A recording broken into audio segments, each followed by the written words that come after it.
Hi hello నమస్తే welcome to LP news. నేను తరి రాజశేఖర్. రేషన్ డీలర్షిప్ విషయంలో ఎంఆర్ఓ జాప్యం చేస్తున్నారని కార్యాలయం ముందు మహిళా సంఘ సభ్యుల ఆందోళన. జగిత్యాల జిల్లా మల్లాపూర్ మండలం రేగుంట గ్రామానికి చెందిన సుమారు 30 మంది మహిళా సంఘ సభ్యులు ఎంఆర్ఓ కార్యాలయం ముందు బైఠాయించారు. ఈ సందర్భంగా పలువురు మాట్లాడుతూ ప్రభుత్వం ఉత్తర్వులు జారీ చేసిన ప్రకారం గ్రామంలోని మహిళా సంఘ సభ్యులకు రేషన్ డీలర్ కేటాయించబడుతున్నందున గ్రామంలోని శ్రీ లక్ష్మి గ్రామైక్య సంఘానికి డీలర్షిప్ కేటాయిస్తున్నట్లు అధికారులు ప్రకటించగా సంఘంలోని సంఘ సభ్యులలో ఒకరైన పుష్ప అనే మహిళకు కేటాయించాల్సిందిగా సంఘ సభ్యులు తీర్మానం చేసి అధికారులకు అందించినప్పటికీ అధికారులు కేటాయించకపోవడంతో మహిళా సంఘ సభ్యులు ఆందోళన వ్యక్తం చేశారు. అధికారులు ఆమ్యామ్యాలకు ఆశపడి డీలర్షిప్ పక్కదారి పట్టిస్తున్నారని, అందువలన అధికారులపై చర్యలు తీసుకోవాలని మహిళా సంఘ సభ్యులు ఎంఆర్ఓ కార్యాలయం ముందు బైఠాయించి ఆందోళన వ్యక్తం చేశారు. ఈ విషయమై ఎంఆర్ఓ వీర్ సింగ్కు తెలపగా అది మహిళా సమైక్యకు చెందిన ఏపీఎం రాజుకు తెలుసునని దాటివేస్తుండడంతో మహిళా సంఘ సభ్యులు ఏపీఎంను సంప్రదించగా సమాధానం తెలపకుండానే జారుకున్నారు. దీనిపై మహిళా సంఘ సభ్యులు తీవ్ర ఆందోళన వ్యక్తం చేస్తూ పై అధికారులు వెంటనే చొరవ చూపి తమకు న్యాయం చేయాలని సంఘ సభ్యులు వేడుకున్నారు. నా పేరు పుష్ప, మాది రేగుంట గ్రామం. మా గ్రామైక్య సంఘం శ్రీలక్ష్మి సంఘానికి ఇట్లా రేషన్ డీలర్షిప్గా బియ్యం పంచడం అని తెలిసిండి ఎంఆర్ఓ గారికి శుక్రవారం రోజు వచ్చి అప్లికేషన్ ఇచ్చిపోయినాం.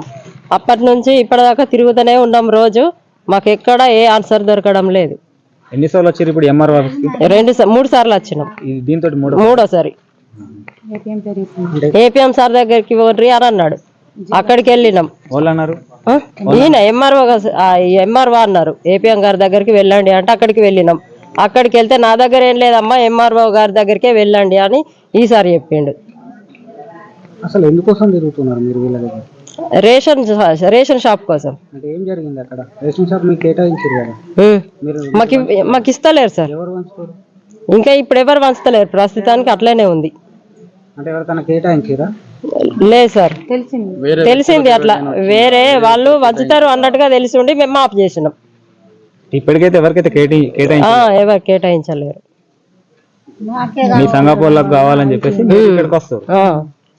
అంటే ఆల్రెడీ అలాట్మెంట్ వచ్చిందా మీకు? ఎంఆర్ఓ గారి దగ్గర ఉంది అని తెలిసి ఉండే మేము ఇక్కడికి వచ్చి అడిగిన కొద్దల్లా మాకు ఏదో ఒకటి చెప్పుకుంటా పంపిస్తుండు. ఎవరు? ఎంఆర్ఓ. మాది రేగుంట గ్రామం, రేగుంట గ్రామైక్య సంఘం, శ్రీలక్ష్మి గ్రామైక్య సంఘం. అందులో సార్ మాది ఈశ్వరి సంఘం సార్. అయితే గత మే 14వ తారీఖున నేను బీఆర్ఎస్ పార్టీ సమావేశంలో పాల్గొన్నాని సార్ ఎక్స్ ఎంపీటీసీ కంప్లైంట్ చేసిండు సార్. దాని పరంగా పీడీ గారు నన్ను సస్పెండ్ చేయడం జరిగిన తర్వాత సార్ మహిళలను కూర్చోబెట్టి అమ్మ నాకు ఇట్లా నన్ను తీసేసిరు, మీరు అందరు సంతకాలు పెట్టుర్రు, నేను మళ్ళీ డ్యూటీలో జాయిన్ అవుతా, మీ అందరు తీర్మానం తెమ్మన్నారు అని చెప్పి పీడీ గారికి తీర్మానం సబ్మిట్ చేసినాం సార్. చేసిన తర్వాత నాకు ఆర్డర్ కాపీ అనేది రావడం జరిగింది కనక సోమేశ్వరి మండల సమైక్య సార్. ఆర్డర్ కాపీ వచ్చిన తర్వాత ఏపీఎం గారు అనేటోడు ఎక్స్ ఎంపీటీస్కి ఆర్డర్ కాపీ ఇట్లా వచ్చింది అనేది వాళ్ళకు ఇన్ఫర్మేషన్ ఇచ్చిండు సార్. ఇచ్చినాక తను ఆఫీసుల చుట్టూ తిరుక్కుంటూ ఈ ఆర్డర్ ఆమెకు రాకుండా చేయాలనే ఉద్దేశంతో వివిధ రకాలుగా ప్రయత్నించాడు సార్. ప్రయత్నించిన తర్వాత రేగుంట గ్రామంలో ఎంఎస్ అధ్యక్షురాలైనటువంటి ప్రమీలమ్మ, తేజశ్రీ, మా సీసీ గారులు ఇంకా వేరే అందరు సీసీలు కలిసి రేగుంట గ్రామైక్య సంఘంలో కసీర్ దగ్గర మీటింగ్ ఏర్పాటు చేశారు సార్. మీటింగ్ ఏర్పాటు చేసిన తర్వాత అసలైన సంఘం సభ్యురాళ్ళు కానీ లీడర్లు ఎవరు రాలేరు సార్. ఎస్ఐజీ మెంబర్లు అక్కడ కొంతమంది కాంగ్రెస్ నాయకులను తన చుట్టూ పెట్టుకొని ఎక్స్ ఎంపీటీసీ గారు అక్కడ మీటింగ్ ఏర్పాటు చేసిండు సార్. అక్కడికి నన్ను కూడా రమ్మంటే నేను కూడా వెళ్ళిన సార్. వెళ్ళిన తర్వాత ఏమైంది, 2-3 గంటలు వాళ్ళు మాట్లాడేదానికి నేను ఏం మాట్లాడలేను సార్. కొంచెం సేపు అయిన తర్వాత అసలు మీరందరూ ఎందుకు వచ్చారు ఇక్కడికి, నీకేం అవసరం అని చెప్పి నేను తనని నిలదీయడం జరిగింది సార్. నిలదీస్తే తను నన్ను కొట్టడం అనేది కూడా జరిగింది సార్. చెప్తూ నన్ను కొట్టిండు సార్. కొట్టిన తర్వాత నేను స్టేషన్లో తన మీద కేసు ఫిర్యాదు చేసిన సార్. గత 7 సంవత్సరాల నుంచి నన్ను ఒక ఆడదాన్ని చూడకుండా నా వెంట పడి నన్ను నానా రకాలుగా ఇబ్బంది చేస్తూ నువ్వు ఎట్లా బతుకుతావో చూస్తా, నీ అంతు చూస్తా, నువ్వు బ్రతకకుండా చేస్తా అనేది కూడా చాలా వరకు విశ్వ ప్రయత్నాలు చేసింది సార్. నేను పూర్తి ఆధారాలతోని కేసులు 3 కూడా పెట్టడం జరిగింది సార్. మొన్న రేషన్ షాపు శుక్రవారం నాడు రేషన్ షాపు అలాట్మెంట్ వచ్చిందని మధ్యాహ్నం 3:30కు తెలిసింది సార్. ఇప్పుడు లీడ్ డీలర్గా పనిచేస్తున్న అతను రేగుంట శ్రీలక్ష్మి గ్రామైక్య సంఘం ఎవరిదమ్మా అని నాకు ఫోన్ చేస్తే నేను చెప్పిన సార్ అది మాది అని చెప్తే అమ్మ మరి వాళ్ళకి అలాట్మెంట్ వచ్చింది, ఇది వేరే టోళ్ళకి ఇస్తున్నారు అని అంటే అట్లెట్లు ఇస్తారు, మా గ్రామైక్య సంఘంలో సభ్యురాలు ఉన్నారు సార్ చేసేవాళ్ళు అని చెప్పి నేను ఈ మహిళా సంఘాలకు అనేది ఇన్ఫర్మేషన్ ఇవ్వడం జరిగింది. ఇచ్చిన మరుక్షణం ఈ అధ్యక్షురాలైనటువంటి పుష్ప సభ్యుల సహకారంతో నేను ఎంఆర్ఓ గారి దగ్గరికి వచ్చి సార్ పరిస్థితి ఇది, అక్కడ వివోలు 2 లేవు సార్, ఒకటే ఉంది. ఉన్నవాళ్ళు వీళ్ళు, ఏదున్నా కూడా వీళ్ళను సంప్రదించి అది ఎవరికైతే రూల్స్ ప్రకారం వస్తుందో వాళ్ళకే కేటాయించండి సార్ అని చెప్పడం జరిగింది సార్. అది చెప్పినప్పటికీ కూడా ఎంఆర్ఓ గారు మొన్న ఆర్ఐ సురేష్ సార్ గారు గ్రామ పంచాయతీకి శనివారం రోజు రావడం జరిగింది. వచ్చిన తర్వాత నేను అక్కడికి వెళ్ళిన సార్. మీరు ఎందుకు వచ్చారు సార్ అని డీలర్ అతన్ని, అన్న నువ్వు ఏం చేస్తున్నావు ఇక్కడ, ఏం జరుగుతుంది గ్రామ పంచాయతీలో అని పోతే, నేను తంబు ఎవరికి ఇస్తున్నావు అంటే నేను ఎంఆర్ఓ ఆఫీస్కి అప్పచెప్తున్నాను తను చెప్పడం జరిగింది సార్. చెప్పిన తర్వాత వాళ్ళు వేరే వ్యక్తి అక్కడ బొమ్మెన మహేష్ అని అలా గడ్డం శ్రీని పంపించిండు అని చెప్పేసి గ్రామ పంచాయతీకి రావడం జరిగింది సార్. అది చూసి కూడా నేను ఆర్ఐ సార్ని రికార్డ్ చేసుకుందాం అనే లోపు, అమ్మ నువ్వు ఎందుకు రికార్డ్ చేస్తున్నావు అంటే, లేదు సార్ మీ డ్యూటీ మీరు చేసుకోండి, నాకు ఎవిడెన్స్ కావాలి, మా మహిళా సంఘాలు నన్ను అడుగుతాయని చెప్పి నేను అనడం జరిగింది. అట్లానే రేషన్ షాప్ దగ్గరకు పోయినప్పటికీ కూడా నేను ఫోటోలు తీస్తున్నా అని చెప్పి ఆర్ఐ సురేష్ గారు అక్కడ నుండి తక్షణమే బయలుదేరి రావడం జరిగింది సార్. నిన్నగాక మొన్న జరిగింది ఏంటి అని అంటే, ఎక్స్ఎంపీటీసీకి రాజకీయ నాయకుల భార్యలకు ఇవ్వడం ఎందుకు, మా గ్రామైక్య సంఘంలో ఉన్న మహిళలకు ఇవ్వాలనేది మేమందరం నిర్ణయించుకున్నాం సార్. ఇది ఇలా ఉండగా కూడా మొన్నటికి మొన్న ఏపీఎం గారు ఆ వివోఏను ఉన్న ప్రొసీజర్ ప్రకారం మీటింగ్ జరగాలని చెప్పేసి రేగుంటల నోటీస్ ఇవ్వడం జరిగింది సార్. మా అధ్యక్షురాలకి మీటింగ్ పెట్టి అక్కడికి నన్ను రానియకుండా పోలీస్ వాళ్ళకి ఇన్ఫర్మేషన్ ఇచ్చి ఆమెని రాకుండా చూడు అని చెప్పేసి వాళ్ళకు నచ్చిన విధంగా తీర్మానాలు రాసుకుంటూ కొత్త వివోఏని పెట్టినామని చెప్పి ఇప్పుడు 5 నెలల నుంచి అసలు ఆ వివోఏ ఎవరు అనేది కూడా రేగుంట గ్రామైక్య సంఘాలకు తెలియదు సార్. ఆ సంఘాలకు వడ్డీ అనేది పడుతుంది సార్. వీళ్ళు మా సీఏ ఎవరు, అసలు ఆమె తీసేసింది ఎవరు, ఆమెను కొత్త ఆమెను పెట్టింది ఎవరు, మాకేం అర్థమైతలేదు. మరి ఈ రేషన్ షాపు మాకు వచ్చినప్పుడు వేరే వాళ్ళకు మేమెందుకు ఇస్తాం, మాకు కావాలి అనే దాని మీద మేము పోరాటం చేస్తున్నాం సార్. ఖచ్చితంగా మా గ్రామైక్య సంఘంలో ఉన్న పొల్లారపు పుష్పకి ఈ రేషన్ షాప్ అనేది ఇవ్వాలనేది మా మహిళా సంఘాలు రేగుంట గ్రామైక్య సంఘ సభ్యులందరి తీర్మానం సార్.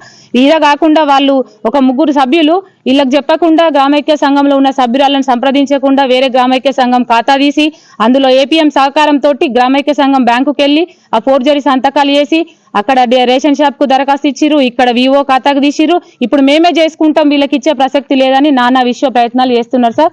దయచేసి మమ్మల్ని అర్థం చేసుకొని మాకు సహాయం చేయండి అని కోరుతున్నాం. మా దగ్గర ఏం లేదమ్మా, అక్కడికి వెళ్ళండి నేను ఒకటేనండి, మీరు నాకు ఏదైతే గ్రామ సమస్య అనే దాని మీద వచ్చిందో దాంట్లో ఏది జెన్యూనిటీ అనేది ఈమెను చెప్పిన ఆయన రిపోర్ట్ ఇస్తే అప్పుడు నేను చెప్పగలుగుతా. ఆయన కాదమ్మా, నేను అడిగిన మరి వాళ్ళు రిపోర్ట్ ఇవ్వండి. ఆర్ఐ సార్ వచ్చి తమ్ము ఎట్లా తీసుకున్నాడు సార్ వేరే వాళ్ళకి ఇవ్వడానికి, వాళ్ళకి ఇవ్వకుండా సార్ సురేష్ సార్ వచ్చిండు గ్రామ పంచాయతీకి ఆ తమ్ము తీసుకోవడానికి పోతే ఆ టైంలో నేను వెళ్ళిన సార్. కూల్ గా వినండి, మీరు సీరియస్ కాకండి. నేనేమన్నా సార్ మహిళల ఇష్యూ నడుస్తుంది, మీరు ఆపండి, తర్వాత ఎవరికి ఇవ్వమంటారో వాళ్ళకే ఇవ్వండి సార్. ఒక్క నిమిషం, మీరు చేసింది కరెక్టే, మేము మిమ్మల్ని తక్కువ పడతలే. మేము ఇప్పుడు ఆఫీస్కి వచ్చి ఎన్ని రోజులు అవుతుంది సార్? సార్ ఇటు మాట్లాడండి సార్, మన వైపు తప్పు లేనప్పుడు అదే సార్ ఆన్సర్ ఇస్తే మేము తీసుకుంటాం సార్. ఇవ్వండి ఏం కాదు, మనకే భయం సార్. మీరు ఇవ్వండి సార్, ఇస్తే మేము తీసుకుంటాం కదా వాయిస్ కూడా. మీరు అవసరం లేదు, మీరు కరెక్ట్ చేసినప్పుడు మనం భయపడద్దు. నేనెందుకు భయపడ్డా? తీసుకోవాలి కదా వాళ్ళు. చెప్పేదినమ్మా, ఏపీఎం గారు మనకు రిపోర్ట్ ఇవ్వమని చెప్పినాను. ఎవరు కరెక్ట్ జెన్యూన్ గ్రూప్ లో ఎవరు ఉన్నారో వాళ్ళు ఇచ్చిన తర్వాత నేను యాక్షన్ తీసుకుంటాను. ఎవరు నాకు ఇస్తాడమ్మా, మీకెందుకు ఇస్తాడు ఆయన? మీరు ఏదైనా ఉంటే అక్కడ మీరు తెలుసుకోండి. నేను ఏపీఎం గారికి ఏది జెన్యూనిటీ అది ఇవ్వమని చెప్పిన, ఆయన ఇస్తా అని చెప్పిండు. ఆయన ఇయ్యలేదు, ఇయ్యంగానే నేను చెప్తా ఎవరు అనేది. ఆయన అట్లా చెప్తలేడు, ఆయన ఏం ఇయ్యడట. మీకు కూడా సార్ మీరే మాకు ఇవ్వాలన్నట ఆ లెటర్ అనేది.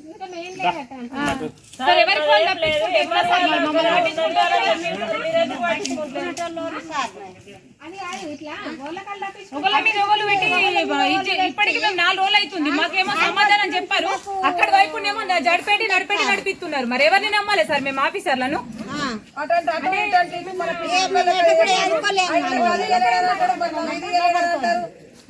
సార్ మేము 3 దరఖాస్తులు ఇచ్చినప్పటికీ దరఖాస్తు అనేది ఎంక్వైరీ చేయండి సార్, విలేజ్ లో మీటింగ్ పెట్టండి, ఎవరికి కరెక్ట్ అయితే వాళ్ళకే ఇవ్వండి సార్ అని ఎంఆర్ఓ గారికి కూడా మేము చెప్పినాం సార్.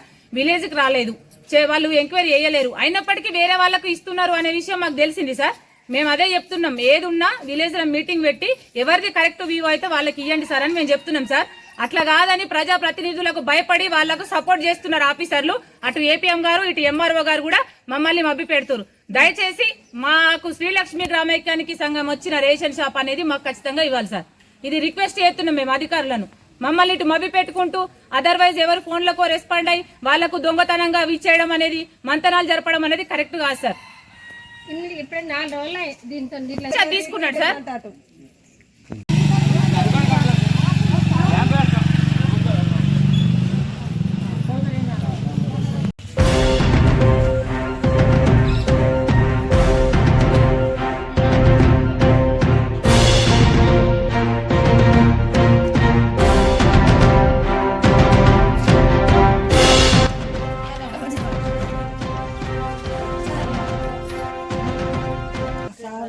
ఎవరికి చేస్తారు ఫోన్?